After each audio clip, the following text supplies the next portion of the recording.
man right here, the current WWE champion, the American Nightmare, Cody Rhodes, who, as you see, finished the story as well too. Shout out to the wife getting the hoodie for me. So this video is right here. I was going to originally use that as my little backing video to talk about the Cody haters, praying for his downfall or what. And then I told you so about his championship run, which has only been on 2 weeks though. And the one who are for Cody has not gave up on yet. We're all waiting for him to become his first feud as well too. So anyway, other than that, I'm gonna check on something real quick and we're gonna get into it. Let's get it. I'm back here taking a little. But anyway, we're gonna take a look at how Cody Rhodes became from AEW to being WWE champion as well too. I'm glad he finished the story, and hopefully he continued a great story afterwards as well too. Going to have a good run as well too to prove the naysayer and then totally show folks wrong. So anyway, let's get it. Everyone thinks the decision to return to WWE was difficult.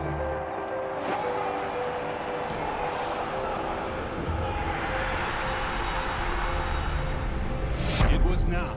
Ask why I won't turn heel? It's because you cheered me when I needed the most. In AEW, it seemed like Cody was pursuing that #1 good guy spot, but how could he do that if he couldn't be the world champion?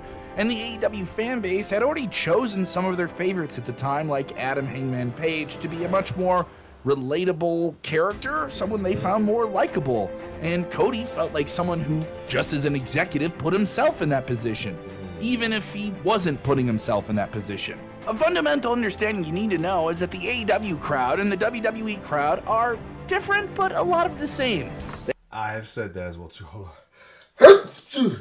I definitely said that too. Like I said, like the AEW crowd are like, wow, it's definitely a great alternative. They are totally the alternative. They have the indie mind as well too, because a lot of AEW fans are based on folks who was fan of the indie wrestling or the outside of WWE wrestling, and as well too the international wrestling fans as well too, more than the WWE fans that are like all about morality, where there is more about just mainly entertainment, hardcore and strong style. The AEW crowd tends to be more lifelong wrestling fans who are going into the deep depths of different things. Yes. They want more than just the hit songs from their favorite wrestling acts. They want something a little bit out of the norm. Whereas WWE loves to hear the hits. Yes. They love to see the character as the defined characters. Yes. Sure, there's an overlap to an extent, but when looking at a much broader global fan base, there's a major difference. Cody's character is considerably more suited to a WWE presentation now. And where there's a larger audience of kids and dudes and moms, in AEW you have a lot more of the dudes who follow the dirt sheets and know what's going on behind the scenes, and then AEW feels they have to play some of that out on camera. As I talked about the wrestling fandom, how it's bizarre where they love the good guy, they love the bad guys more than the good guys more as well too. Saying it's like that in wrestling in general, but a lot of that is brought from the outside to the end of AWA with fans as well too. That's why I go sadly a good amount of wrestling fan and even WWE like heels more than baby faces as well too. Like I told you about how they cheered for they were cheering more for Chad's heel turn more than Sammy's retaining the title as well too. So yeah. In the groups, we know that the crowd knew they won't boo it. The majority crowd booed that, but still, and say especially in the area, but still. WWE fans, Cody Rhodes is a family man, a blue-collar superhero good guy you want to root for. Yes. One who is ideally an earnest new version of John Cena in a way. If you look at some of AEW's biggest good guys, they don't necessarily fit that bill. They're R-rated badasses, and there's nothing wrong with that.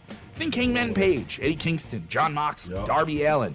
They don't fit into that box. I guess Moxley is back to, well, he has been like separated a little bit, so I guess Moxley is back to being a good guy again. Of the conventional good guy, and to a large extent, they're really more anti-heroes than they are white meat babyface good guys. Right. And there's nothing wrong with those two different categories. It's not. One of the harsh realities of Cody's situation with AEW is that he had a little bit too much of a creative freedom. He didn't really have a governor on what he was doing. We know that sounds a little harsh, but the fact is that not every superstar is going to benefit from having him complete creative control. True. Cody had an established spot on a roster on an internationally televised show, but was still limited by his own design.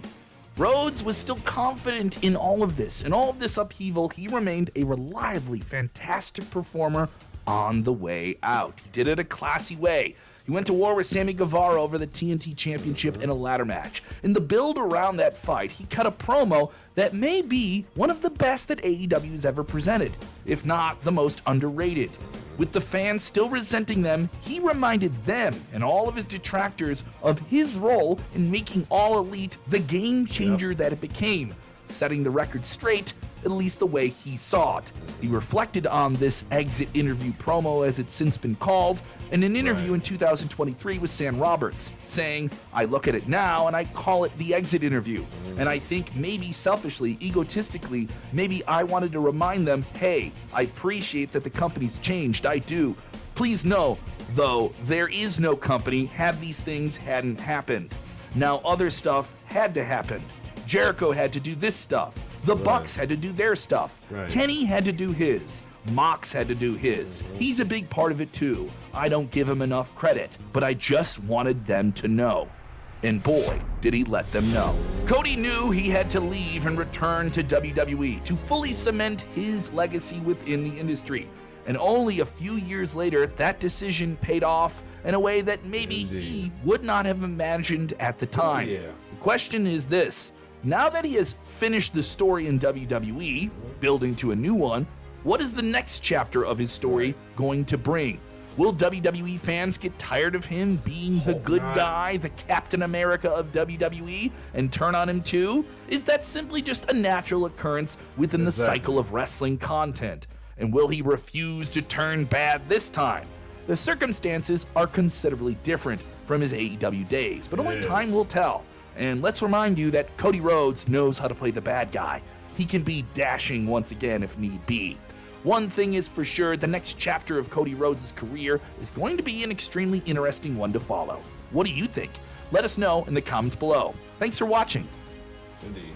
I'm kind of curious of the comments below, so I want to see what folks say about that for sure, man. Because, like I said, a lot of folks been trying to turn on him as well too, for whatever fucked up reasons. But let's see.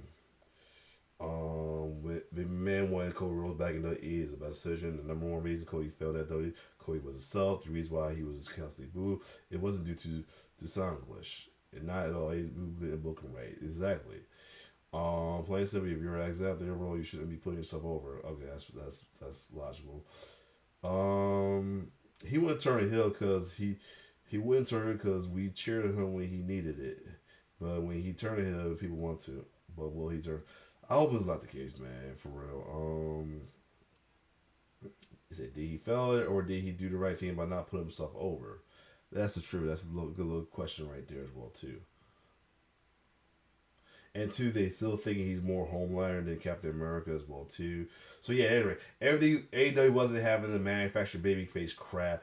But wait, why was John Moxley and heck Jay accepting? Well, WWE fans will turn on him. I don't know.